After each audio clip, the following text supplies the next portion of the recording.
Rochester suburbs. Let's give it up for Adam Lash one more time.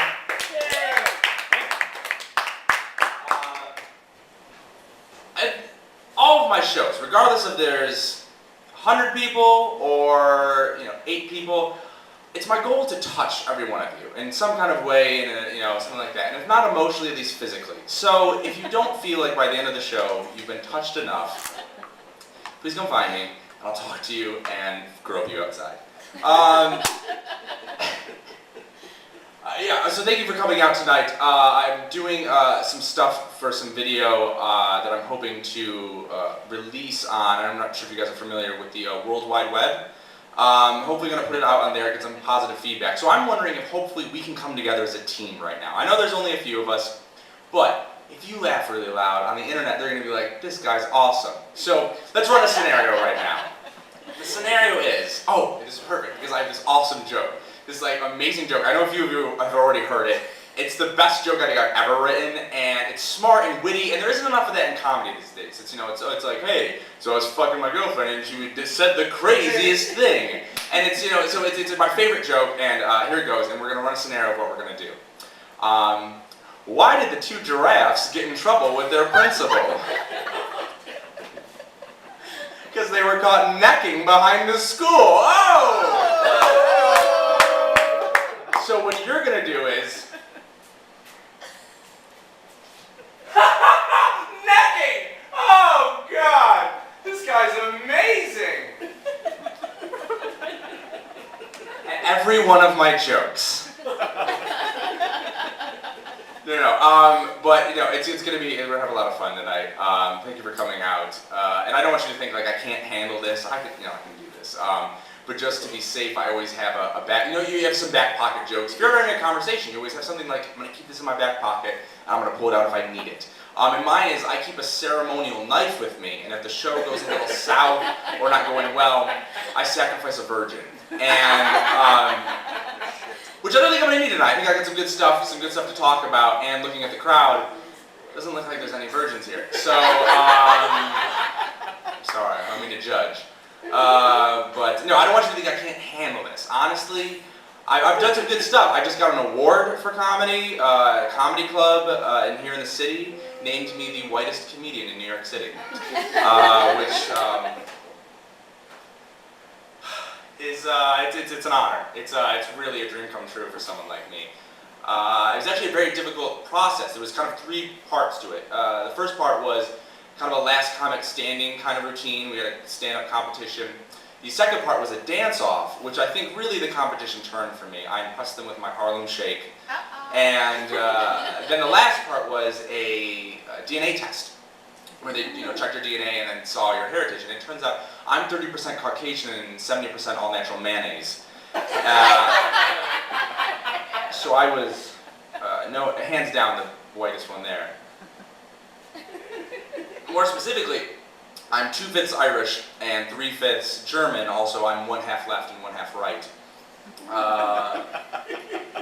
I have a notepad. For those of you that know me, know that I have really bad ADD, and it's hard for me to focus on what. But no, I did put a lot of work into this show, and got some new stuff. I tried to get my hair all bedazzled up and get some nice clothes. I also got a bikini wax. Discovered a new definition of pain. Wow, that was something else. And also, because you want to improve your life, it's all about moving forward. For me, also, I just recently got my nipples and my belly button pierced. The next step is to get a chain going through to eliminate the need for pockets. I hate the feeling of things in my pockets. Keys here, wallet, rape whistle. We're good to go. Yes. I also recently stopped smoking weed, which is, I know it's upsetting. It's just I was having a real productivity problem, and now I'm aware of the things I'm not getting done. But the real initial reason why I started smoking weed was, I've smoked it before, but the real reason I kind of dove into it was because I thought my favorite type of comedy is kind of bizarre, funny, quirky comedy, and that usually comes with people that smoke weed. So I thought, let me smoke this, and then my comedy career is gonna soar. And I really started writing really good jokes and really good beginnings to things except then I'd forget what I was doing, or I'd get hungry, or fall asleep. So for like a while there, a lot of my jokes didn't have endings, and so for the longest time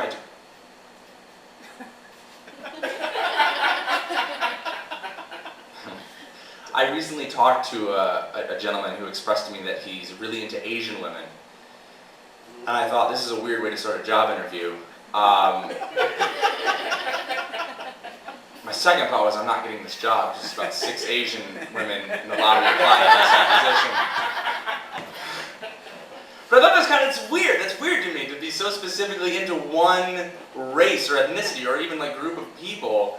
So, or maybe race, because it's creepy, and at the very least it's a little racist. I mean, honestly, I think there's only one group of women that really rev my engines more than any other female population, and it's the girls that, if you look at their feet, the toe next to the big toe is a little bit longer than the big toe. That sets me wild. But one group of women that I refuse to date anymore are redheads, and it's not because of like people say that they're angry or violent or just just bad people, because it's not the case. I've dated redheads; they're very nice people. It's just they're 1/20th of the population. So people say in 200 years they're going to be gone, because mathematically you can't. There just aren't enough redheads being made. And dating's enough pressure, okay? And I just kind of had this feeling I'm gonna go on this date, and it can go great, and we're driving home, and maybe listening to Jack Johnson or something. And I'm driving her home, and I hit a pothole. We spin out of control. She's screaming, I'm screaming, the world's spinning around. Oh my God, what are we gonna do? We slam into a wall, and she dies. Like, I can live with killing a human being, but a member of an endangered species? That would just be, too much. I would go from person to poacher in one car spin, and I just wouldn't be able to do that. I'm confident in saying that my sexual peak is over. I think it happened in kindergarten. I was kissing all the girls. And I think it's over now. It's done, and I'm accepting that. Which is, you're thinking, Brian, you just haven't met enough women. I went to a college where the ratio was 3 girls to 1 guy. Mathematically, the lovemaking situation should be 2 girls, 1 guy, and 1 roommate pretending to be asleep. And it just didn't work out. And so I'm gonna let that go, and it's fine. And thank you once again for coming out. I love doing stand-up, and as Adam said, it's a form of art, and it's making a connection with someone. But there's lots of medias that I've been jumping into, and lots of things that I'm and I don't want you to think, this guy's just a jokester. I have lots of things that I do like to read. I actually wrote down one of my favorite French quotes that I think accurately portrays where America is right now, and what we're going through. If you just bear with me for a second, I'd like to read it. Alone, I am so terribly, terribly alone. The walls are closing in. It's a dark, dark abyss. Please, someone help. This is my journal. Oh, God. Embarrassing. I'll get the quote. I'll read it to you later. But another type of media that I'm thinking about actually getting into, which I think is really a great way to tell a story and bring up a topic, is Def Jam poetry. I live in Brooklyn, so I have a lot of opportunities to see Def Jam poetry, and it's a great way to interact and bring up topics that are affecting us all. And if you can bear with me, I'd like to read to you guys a poem that I've written. I know it's not really jokey, but just bear with me for a second.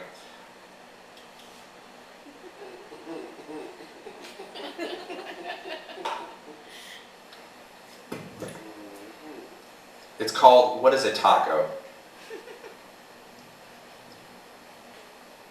What is a taco? Is it a food that we consume, or is it more than that? Is it an idea, or a way that we live our lives, where we hide who we are? We take the rough meat and the cheese and the jalapeno peppers of our essence, our weakness, our struggle, and we wrap it around a shell of thin plastic so it's easier on the eyes of everybody else. What is a taco? Is it a food, an idea, a way we live our lives, or a crass way to say vagina? What is a taco? Thank you.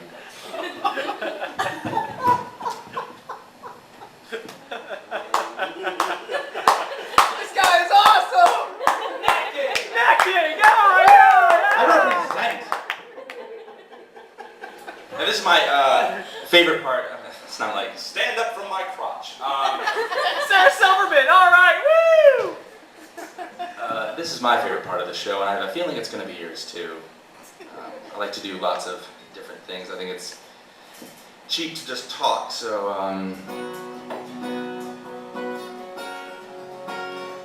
I'd like to thank you all for coming out tonight and helping Adam do what we love and what we hope to make a career for ourselves. Well, at least for me, I can only speak for myself, and I mean, it's not stand-up. I really want to be a stripper. And because of my strong roots to my family and my culture, I'm going to strip to the name of mayonnaise. I have lots of goals and dreams and things I'd like to do with my life. I'd like to one day be on the cast of Saturday Night Live. One day be a father. One day run a marathon or just watch one go by. Essentially the same thing. I'd like to one day order Chinese food and not get sesame chicken. I have dreams for my show as well. I'd like to do a show that's so funny that the audience pees their pants. The image of defeat for me is a line for the bathroom at the end of the show.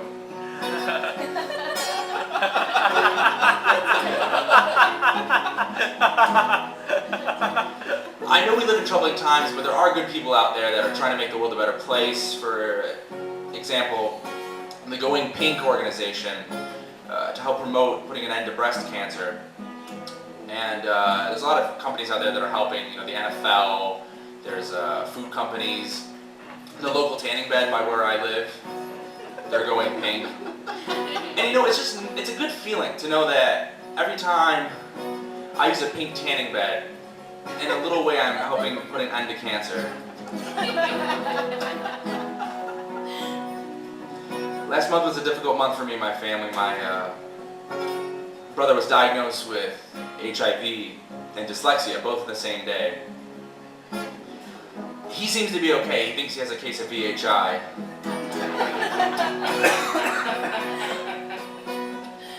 I think it's ironic when atheists say, "Oh my God." To give back to the community, I like to coach Little League soccer, and the kids are great, really good. We had a bit of kind of a situation recently. We had to change our mascot name because it can be politically correct these days, and you can't be the Indians or the Chiefs, and so we had to change our name from the Kingsley Braves to the Kingsley Kicking Kangaroos, or the KKK for short. The kids don't mind. The people that complained donated really nice white hoodies and little buttons that said Palin 2012. I don't want to get political. I think our government's in a weird place where on both sides, left wing and right wing, it's getting a little extreme. I think our government should be an institution that doesn't have any wings, or has wings that don't have any real power. I think our government should be much like a penguin. Congress should institute the Penguin Plan, and it should be narrated by Morgan Freeman.